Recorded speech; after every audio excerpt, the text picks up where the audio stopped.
ce lieu pour réfléchir ensemble sur la responsabilité que tu nous as confiée et celle de promouvoir entre autres le vivre ensemble, la fraternité, la paix entre nous. Merci de nous avoir donné l'idée, l'intuition de pouvoir nous engager pour donner notre contribution dans la dynamique de pacification de la province de l'Ituri. Reste avec nous, envoie-nous ton Esprit Saint pour qu'il nous éclaire dans ces échanges et qu'au bout du compte, nous puissions arrêter quelques orientations pouvant nous aider à contribuer efficacement dans la restauration de la paix, de la sécurité et du vivre ensemble, de la réconciliation. Ô toi qui vis et règnes pour les siècles des siècles. Amen. Au nom du Père et du Fils et du Saint-Esprit. Amen. Bonjour à tous et soyez les bienvenus.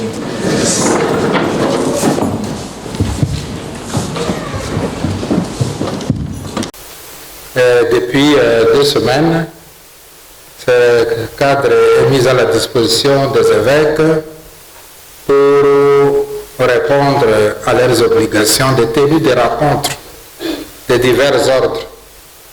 Depuis la semaine passée, nous sommes ici. Nous avons eu à nous réunir dans le cadre de l'association des conférences épiscopales de l'Afrique centrale, regroupant les conférences épiscopales du Congo, du Rwanda et du Burundi. Et cette rencontre a été suivie de l'Assemblée plénière extraordinaire de la CENCO. Et depuis lundi dernier, nous sommes encore dans une autre rencontre, à savoir le comité permanent, que nous espérons clôturer ce soir. Donc c'est en marche de cette série de rencontres que nous nous retrouvons ensemble. Nous nous sommes dit, tenant compte de l'importance de votre demande, que nous puissions quand même dégager une petite marge de temps, parce que dans 1h20 minutes, nous allons reprendre les activités pour poursuivre nos travaux jusque dans la soirée. Alors c'est pour montrer l'importance que nous accordons à cette rencontre que vous avez sollicitée, et sans tarder, et nous donnons la parole au coordinateur des task force, Papa Thomas Lubaka.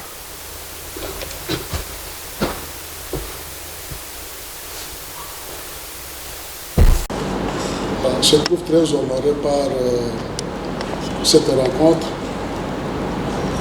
que vous avez rendue possible en dépit de vos multiples et pressantes occupations.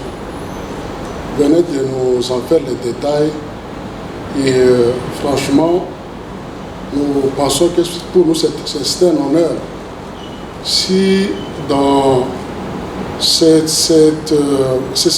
activités aussi importantes, vous pouvez dégager ne fût-ce que quelques minutes pour nous.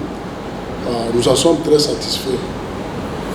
Nous voulions profiter de cette occasion pour vous présenter nos mots de gratitude parce que le cheminement qui a été celui de la task force,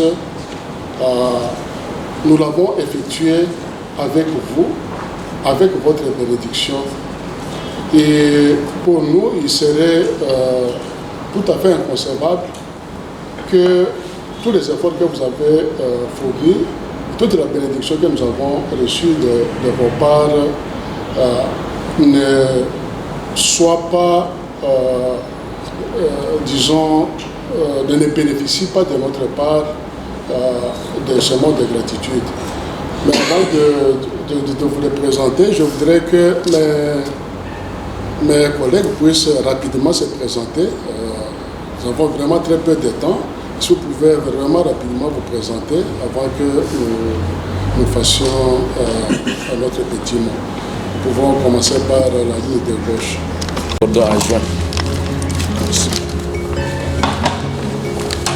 Moi, c'est Mao Ombati Julien. Moi, c'est Jean-Paul Omondi. C'est Jimmy Lokana. Malivo Kagaba Jana. Max Sam. Du point focal. Soisa Christine. Germain Katanga. Porte-parole de la Task Force. Kassouma Claude. Jean Bergman Safari. Moi, c'est Félix Kabouissi, président de la CIK à Kinshasa. Seigneur Dieu donné aujourd'hui, évêque du diocèse de Bouni. Je cite, il est venu chez les siens et les siens ne l'ont pas reçu. C'est Jean chapitre 1 verset 11. Ces paroles de l'évangile de Saint Jean à propos de Jésus pourraient s'appliquer parfaitement à la task force pour la paix, la réconciliation et la reconstruction de l'Itourie, n'eût été vos illustres interventions et accompagnements dans ce que l'on peut qualifier de l'aventure, ou plus noblement la mission de la task force en Itourie pour la paix. En effet,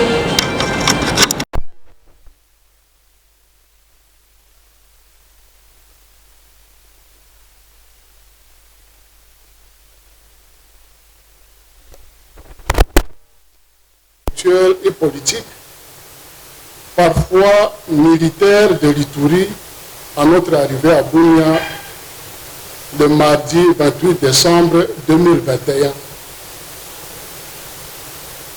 Ne disait-il pas, la task force ne connaît rien. La task force est remplie de gens qui ne connaissent pas les réalités de l'Itourie. La task force vient justifier l'argent qu'elle a reçu.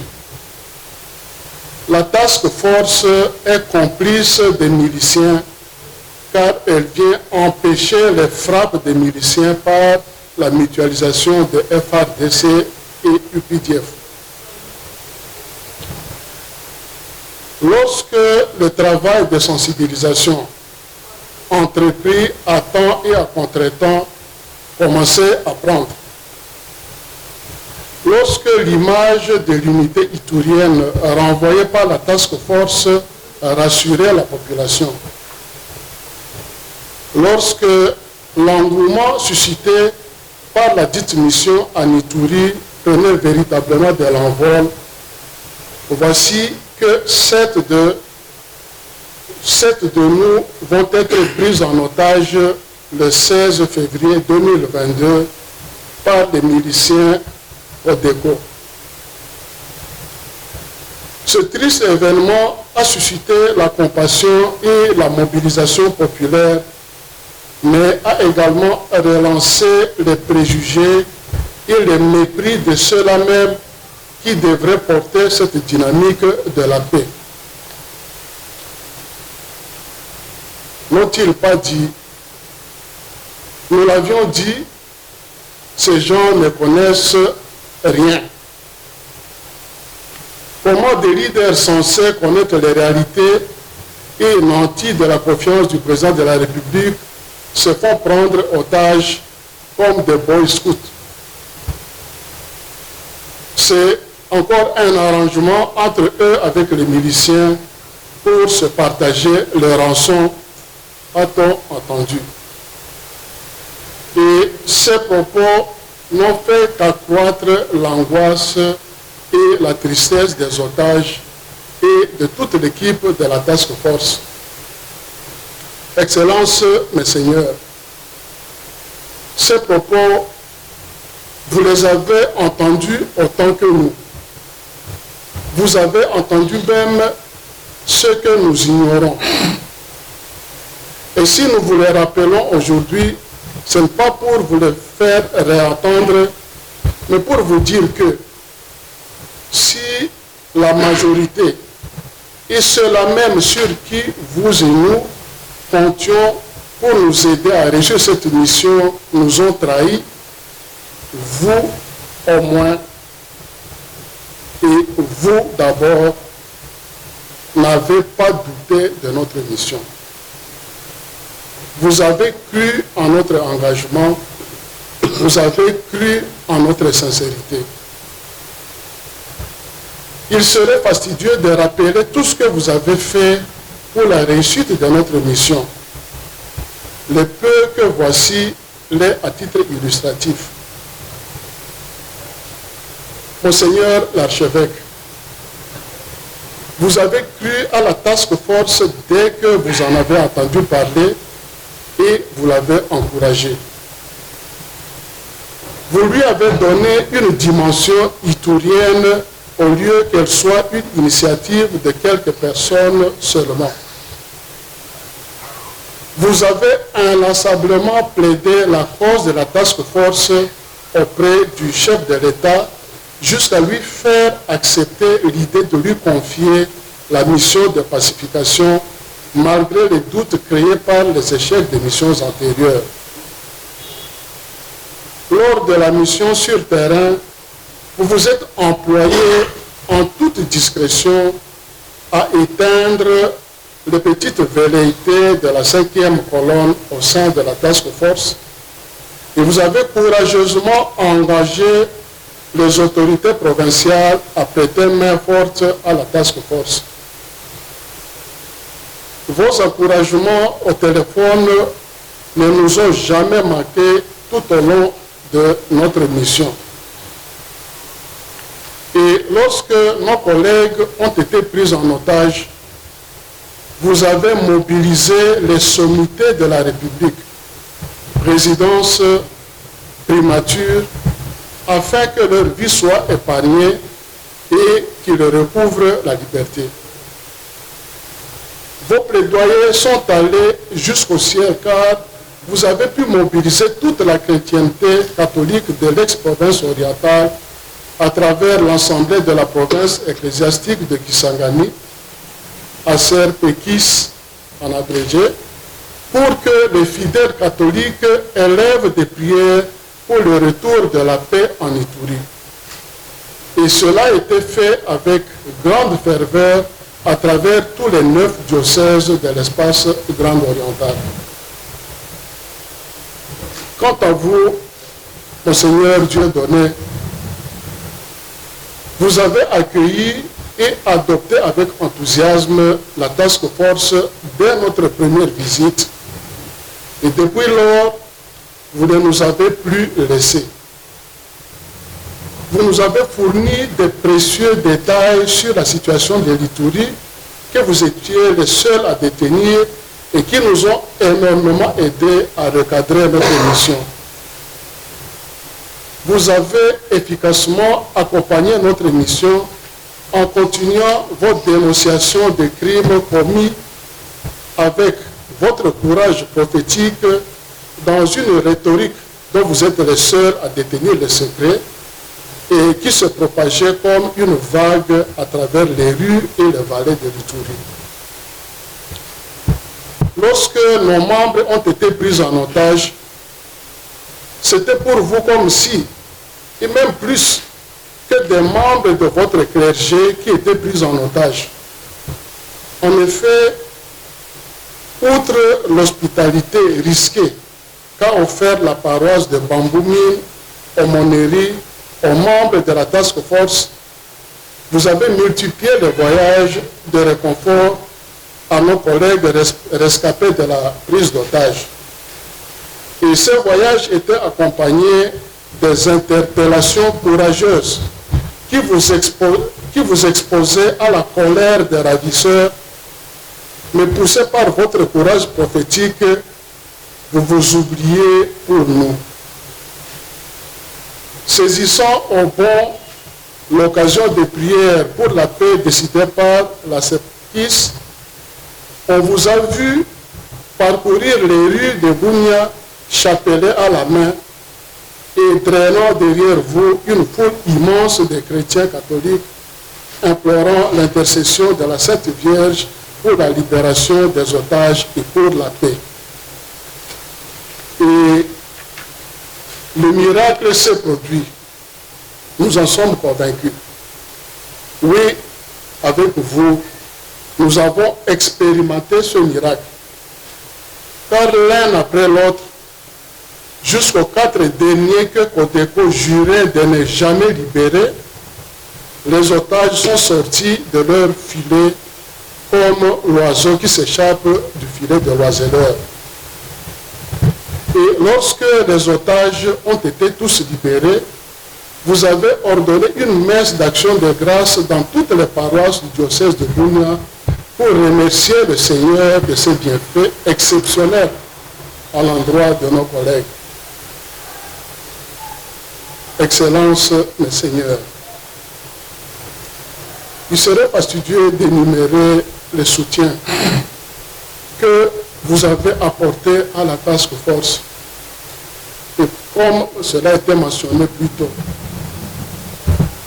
nous ignorons même certains, comme les paroles que vous avez dites au Seigneur dans vos prières pour implorer ses grâces et bénédictions sur nous et sur notre travail. Que vous dire en retour? Presque rien. Sinon, un pauvre et grand merci. Pour joindre la parole aux actes,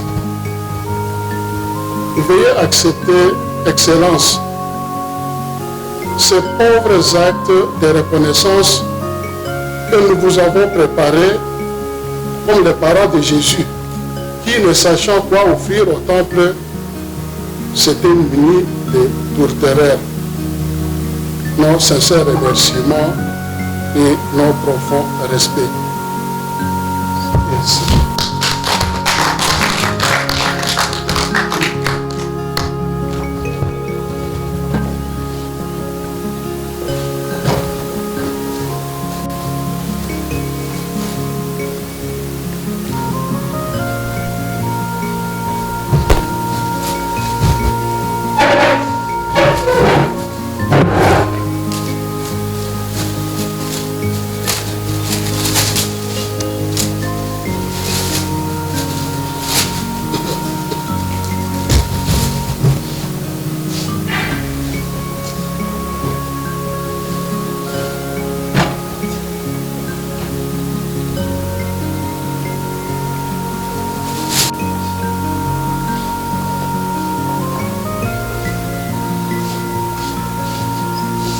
Déjà d'abord.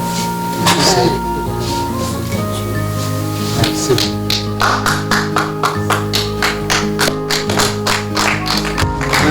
On démarre avec lui.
Excellence, consécration, pour vous remettre le texte de forum sur la paix, la réconciliation et le développement de l'Itourie.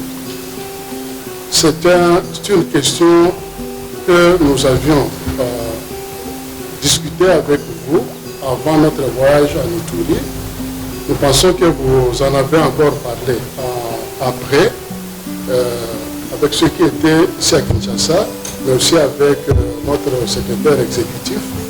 Le texte a été réaménagé et nous vous le remettons. Le moment opportun, nous pourrons encore en parler pour voir qu'est-ce qui peut être fait concrètement.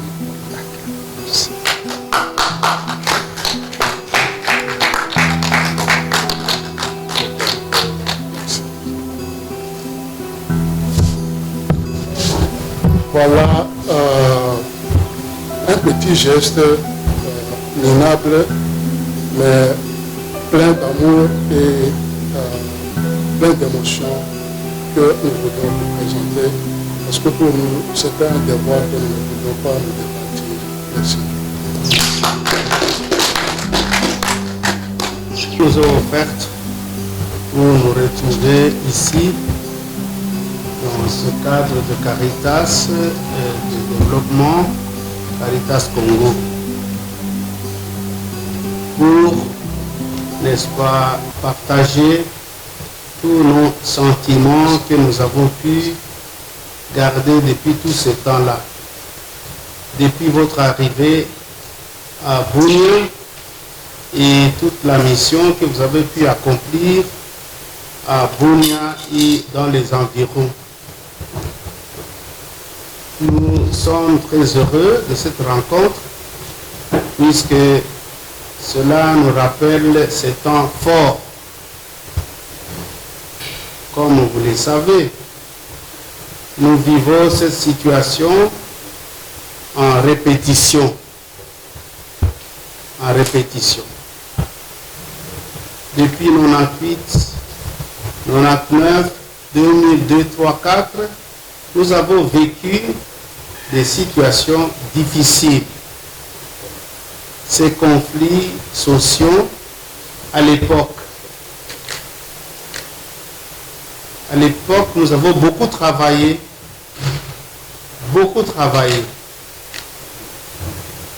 Au niveau de Mahagi, Monseigneur l'archevêque était encore l'évêque de Mahagi. Il a pu rencontrer de son côté beaucoup de gens qui étaient justement en opposition. Et on a fait tout ce qu'on pouvait faire pour que nos frères puissent comprendre, pour percevoir le bien fondé de cette guerre.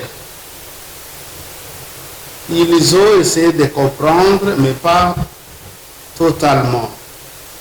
Au niveau de Bunia, nous avions fait aussi un effort dans ce sens-là pour rencontrer tous les groupes, afin de leur dire, voilà, c'est une perte pour nous tous, nous sommes les plus grands perdants. Nous ne gagnons absolument rien. Et à l'époque, cette guerre avait davantage cette connotation ethnique, plus ou moins. Mais c'était passé. Mais en 2017, voilà, la même chose reprend. Mais on ne nous a jamais dit les causes profondes et l'objectif poursuivi. Jamais. Jamais, jamais, jamais. Nous nous sommes dit, qu'est-ce qu'il faut faire? Parce que nos frères, nos sœurs sont en train de mourir.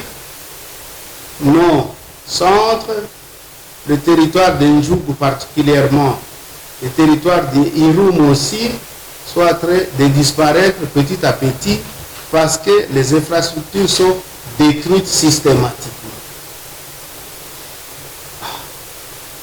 Vous étiez arrivés donc là, dans le premier groupe, pas tous, mais un certain nombre étaient arrivés quand même là. On disait cette première délégation de la part du président. Et les groupes s'est étendu à l'intérieur, surtout dans le territoire d'Njougou. Et ils sont rentrés. Voilà 2017 encore, la chose qui a repris avec force après leur visite, avec toutes les conséquences.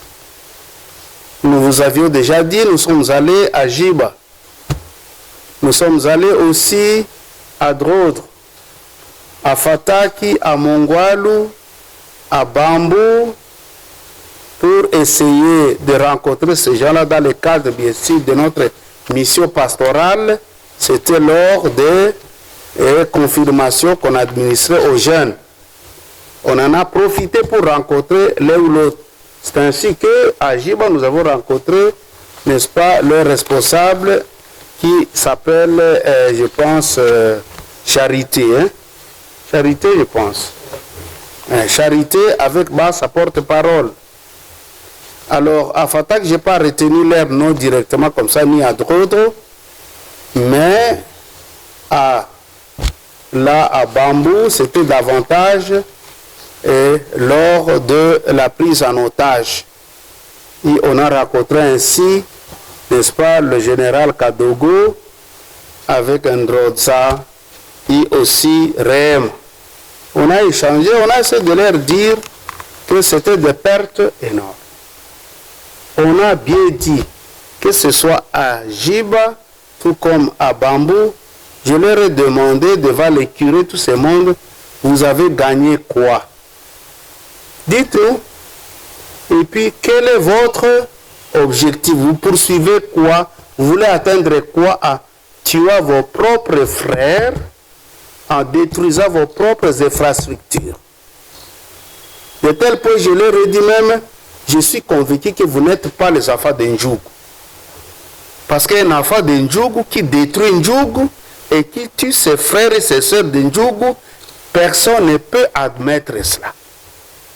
Donc, au pic, conclure que vous êtes des étrangers ici, vous n'êtes pas les enfants d'Ndjougou. Bon, ils ont expliqué ce qu'ils pouvaient expliquer, mais ça ne colle pas. Parce que et à Jiba, et à Fatak, et là-bas, je dis pourquoi? Il m'a donné deux raisons que je vous ai aussi partagées. Primo, parce que, voilà, nous avions envoyé notre cahier de charges au président, mais on n'a jamais eu une réponse. Je dis, je sais très bien, je comprends très bien ce que vous avez demandé au président de la République. Primo, l'amnistie. Sachez qu'on ne donne pas l'amnistie n'importe comment. Non, on prend son temps pour étudier tout cela. De deux, qu'on vous reconnaisse avec vos grades militaires. J'ai pointé l'autre là, Ndrodza, tout comme il a fait, je pense, il est à peine D6. Et puis l'autre, Kadogo, qui n'a pas fait grand-chose. Ni l'autre là, Charité, n'a pas fait grand-chose. Comme général dans une armée, on vous reconnaît. C'est quoi ça? Nous perdons tout. Donc ça, un gouvernement ne peut pas admettre.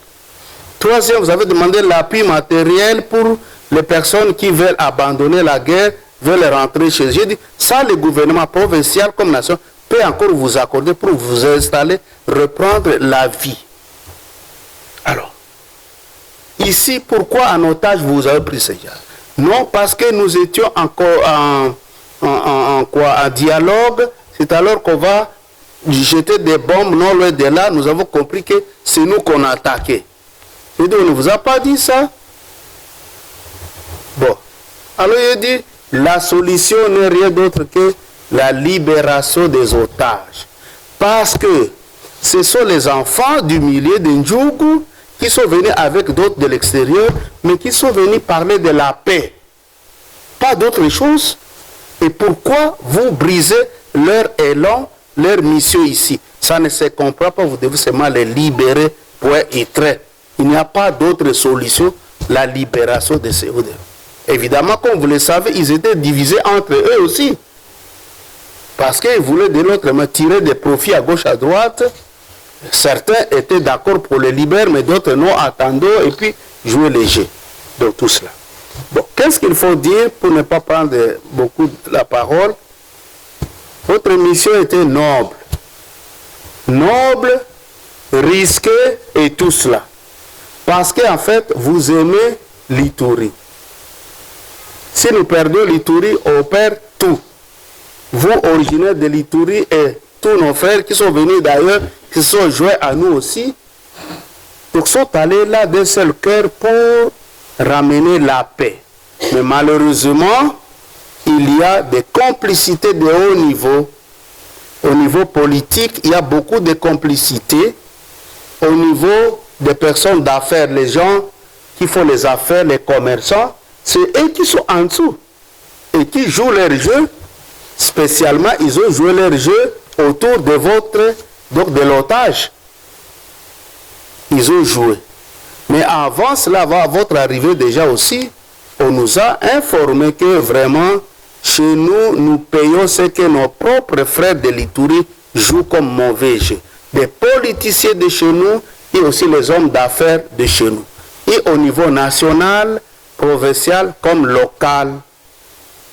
Et moi, en 2017, quand je suis revenu du Sénégal, quand j'ai retrouvé cette affaire, je suis passé partout encore pour dire ça, nous n'acceptons pas que les enfants du milieu, pour jouer un rôle mauvais, ça, nous n'acceptons pas parce qu'il n'y a pas de gain. Mais ici, j'ai pu finir seulement en disant, nous vous avons beaucoup remercié. Et nous ne pourrions pas rester indifférents devant cette situation de prise en otage. On s'est dit, bon, s'ils nous prennent en otage, ils n'ont qu'à nous prendre en otage. S'ils veulent nous tuer, ils n'ont qu'à nous tuer. Dans tous les cas, ils vont répondre eux-mêmes devant Dieu de ce qu'ils auront fait. Parce qu'il y a des complicités de haut niveau, malheureusement.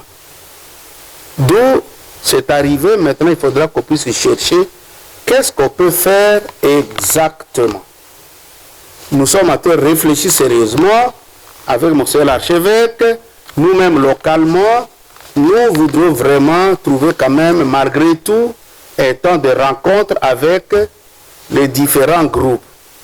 J'avais déjà rencontré les différents chefs de collectivités, de PITS, de JATS, de TATS, et puis celui de Nizi, et les autres, celui de Kilo, le Mouniali, et tout ça, je les ai rencontrés.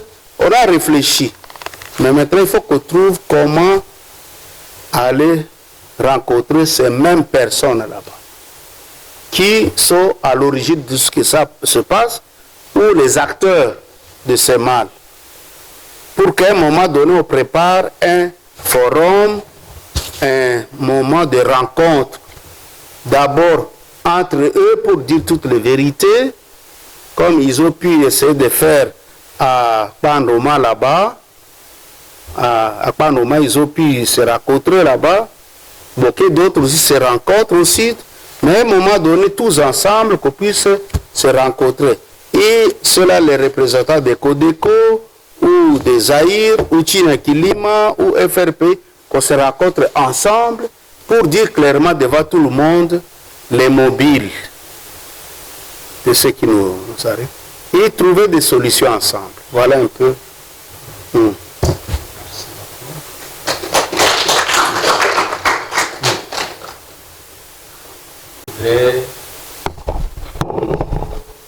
Saluer votre présence, vous dire merci pour l'initiative que vous avez prise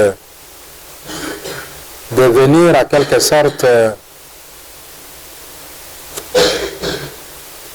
répondre présent aux côtés de vos frères que nous sommes, afin de reprendre contact. Ça faisait très longtemps qu'on n'avait pas eu l'occasion de se retrouver ainsi. Et nous vous en sommes très reconnaissants. Dans cet ordre d'idées, nous voudrons aussi vous remercier pour les gestes de reconnaissance, de gratitude que vous avez manifestés à notre endroit, à travers les mots aimables, les compliments nous adressés par le coordonnateur de la task force, mais aussi à travers des gestes symboliques, concrets, matériels, présentés en cadeau pour nous, pour l'accompagnement dont vous avez bénéficié de notre part. Ça, c'est le premier point que je voulais vous adresser les remerciements réciproques, la gratitude de notre part, une gratitude réciproque aussi. Le deuxième point, c'est une conviction. Nous sommes tous fils et filles de l'Ituri. Nous avons cette ferme conviction. Quand l'Ituri se réjouit, nous aussi nous nous réjouissons avec l'Ituri. Quand l'Ituri souffre, nous aussi nous sommes interpellés. Que nous vivions en Ituri, que nous vivions en dehors de l'Ituri, nous ne pouvons jamais rester insensibles face à tout ce qui se passe, tout ce qui se vit en Ituri. Et c'est le cas de la situation des drames, des tragédies que connaît l'Ituri depuis 2017, qui nous a rendus aussi très sensibles. Nous nous sommes dit qu'est-ce que nous devons faire. Nous nous sommes réunis plus d'une fois. Nous avons dégagé une dynamique que nous avons dénommée dynamique de pacification, de réconciliation, devant aboutir au développement de l'Ituri, c'est-à-dire la reprise des activités. Nous avons eu l'occasion de donner forme et contenu à cette dynamique que nous avons finalement dénommée Task Force pour la paix, la réconciliation et le développement de l'Ituri. Une Task Force dont les membres représentaient les différents territoires qui composent la province de l'Ituri. Ça, c'est la deuxième chose qu'il convient de se rappeler. Notre conviction, nous sommes des Ituriens. Face à ce qui se passe en Ituri, nous avons voulu donner notre contribution par des réflexions et aussi par des stratégies et des actions. Parmi les actions, c'était ces groupes de la Task Force que nous avons dépêchés à Bunia, en Ituri. La troisième conviction, le troisième point que nous devons retenir, c'est que la Task Force que nous avons constituée, comme l'a si bien dit Monseigneur Dieudonné Oringui, a fait du bon travail. Nous devons nous en réjouir et nous devons vous en féliciter. Vous avez fait du bon travail. Vous êtes allés animer de bonnes volontés, du courage, de la détermination d'apporter la paix. Vous êtes allés avec cette conviction. Et ce que vous avez commencé à s'aimer, commencé à pousser, commencé à porter des fruits. N'est-ce pas que vous avez regroupé les gens, vous avez visité des localités, vous avez passé des discours et tout était favorablement accueilli. Et quelque chose avait commencé à bouger de partout où vous êtes passé. Il y avait plus de positifs que de négatifs. Il faut le reconnaître. Vous devez en être fiers. Nous devons en être fiers aussi. Mais dans toute organisation humaine, dans toute société, il y en a qui peuvent soutenir une initiative, d'autres peuvent aller à contre-courant de cette initiative. Malheureusement, vous l'avez connu aussi, nous l'avons constaté à l'occasion de votre émission en Ituri, ce qui s'est passé. Ce qui est passé est passé. Il faut voir les choses positivement. Tout est grâce. La crise peut nous donner l'occasion de revoir, de peaufiner nos stratégies pour aller plus loin, corriger ce qui a corrigé, consolider ce qu'il faut consolider comme acquis et puis développer de nouvelles stratégies. Je crois que nous en sommes là. ceux qui vous ont fait du mal, vous êtes des chrétiens, pardonnez-leur. Pardonnez-leur. En libérant le pardon, on libère son cœur, on sera une fois de plus disponible pour aller plus loin, pour préparer sa monture. Je voudrais saisir l'occasion aussi, à votre nom et à mon nom personnel, pour dire un très grand merci à Monseigneur Dieudonné Oringui, qui s'est impliqué personnellement sur le terrain. N'eût été son implication de ce haut niveau, moi-même qui me battais à l'extérieur sans être en Ituri, à partir de Kisangani, tout en étant à Kinshasa, dans le plaidoyer auprès des institutions, ça n'aurait pas atteint l'effet escompté, le résultat escompté. C'est dans cette synergie, dans cette symbiose d'action que nous sommes parvenus à atteindre les résultats que nous pouvons enregistrer aujourd'hui. Monseigneur Dieudonné, merci, et nous continuerons à travailler ensemble. Nous continuerons à conjuguer nos efforts. Maintenant, qu'est-ce qui reste à faire? Ça, c'est le 4e point. La mission de pacification n'est pas finie. La mission de pacification ne fait que commencer. Concrètement, qui va conduire cette mission? Sous quelle forme cette mission va avoir lieu? Nous devons savoir lire les signes des temps. Il faut que nous soyons à mesure de lire les signes des temps. Avant cette mission de la Task Force en Ituri, nous avions conçu un plan d'action. Mais arrivé sur le terrain, il y a eu aussi d'autres compréhensions. Vous avez découvert d'autres paramètres. Entre-temps, les choses ont évolué ou les choses se sont dégradées. Qu'est-ce que nous devons faire concrètement dans le réalisme?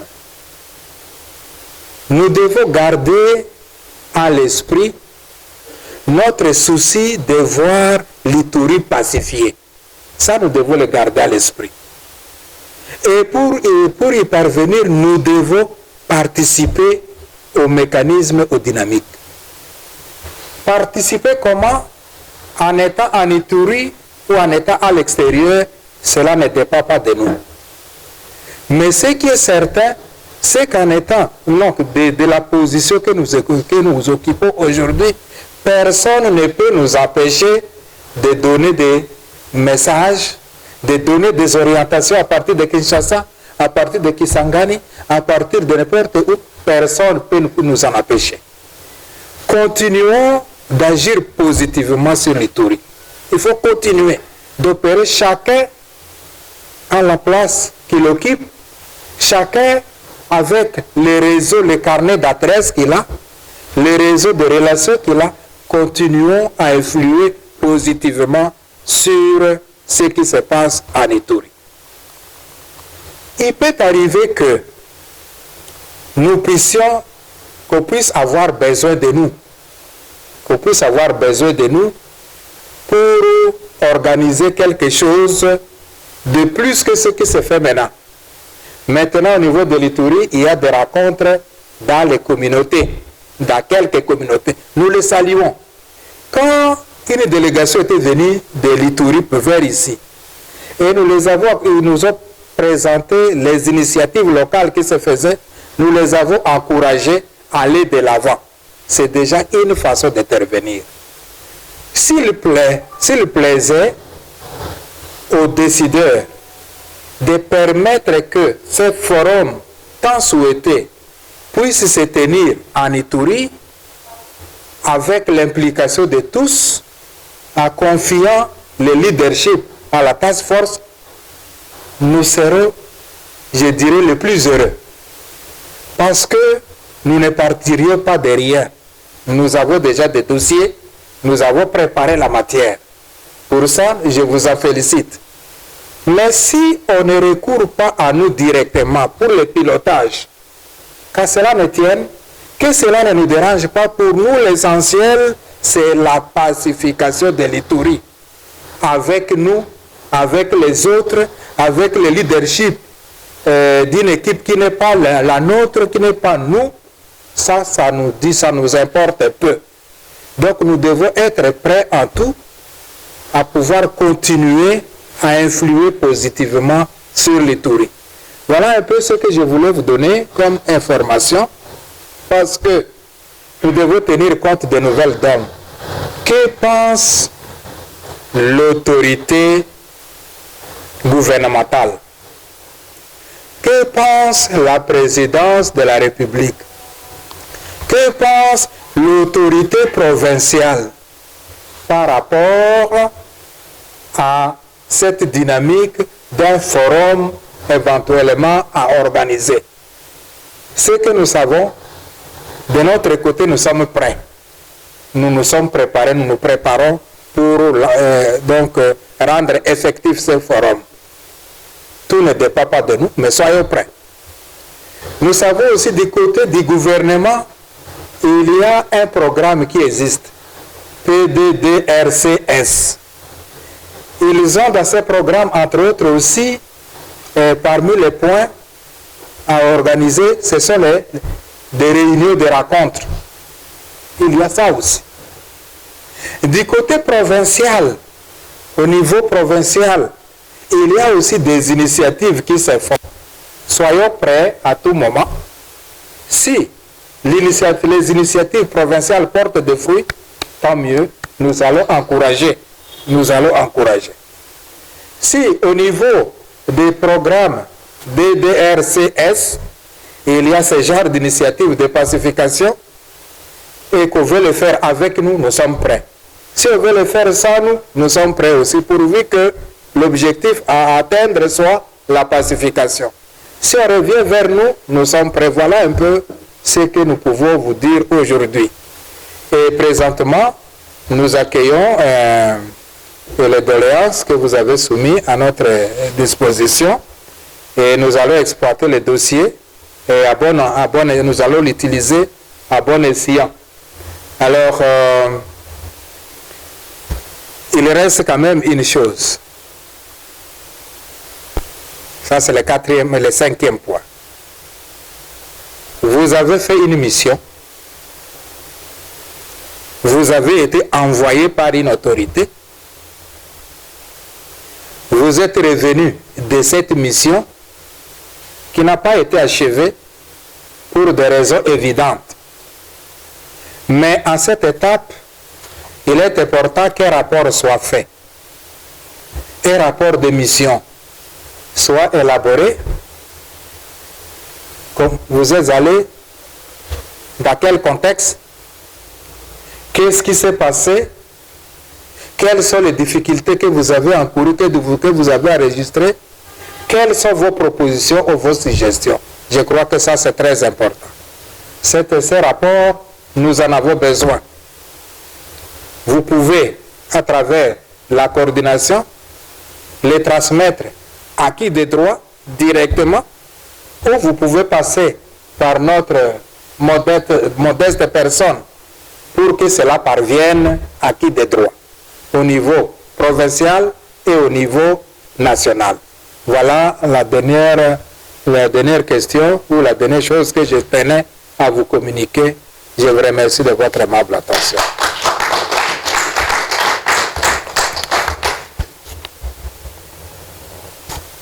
Il nous reste 10 minutes, on peut échanger d'avis. Des mots qui nous ont énormément réconfortés. Parce que c'est vrai, ce que nous avons traversé, ce que nous avons vécu avec vous, cette bonne volonté trahie, je dirais même la noblesse humiliée par ceux qui se complaisent dans le sang, dans la tragédie de nos frères. Quand nous y pensons, ça nous fait l'insomnie. ça nous fait l'insomnie parce que nous y avions cru et nous nous étions jetés pleinement dans la bataille. C'était notre détermination. Nous sommes très satisfaits par tous vos encouragements et la recherche de la paix, tel que moi je l'ai vécu avec mon équipe, je trouve que c'était un idéal partagé avec la grande majorité. C'était une détermination. Et je l'ai toujours dit, c'est cet idéal qui a fait que nous puissions tomber entre les mains de nos ravisseurs comme des petits gamins. Parce que nous croyons à ce que nous faisons.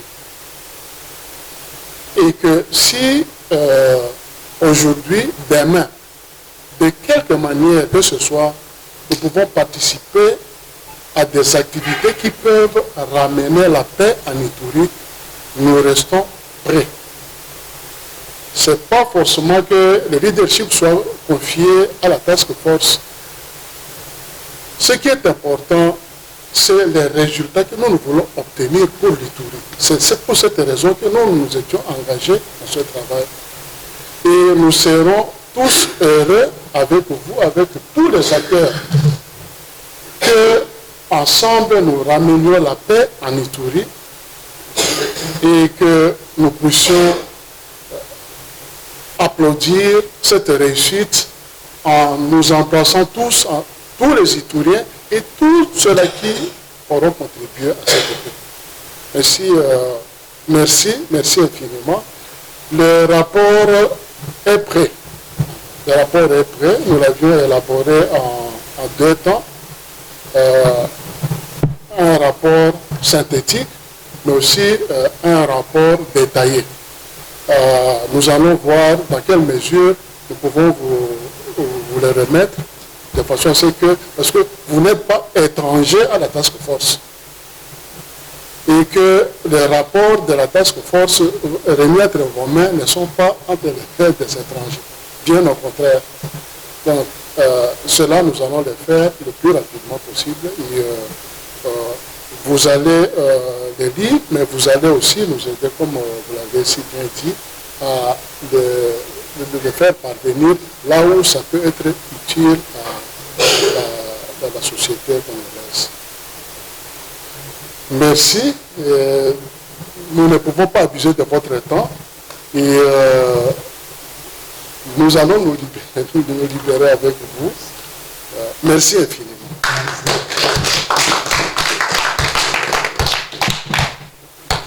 Mais aussi, juste pour terminer, que les curés de Bambou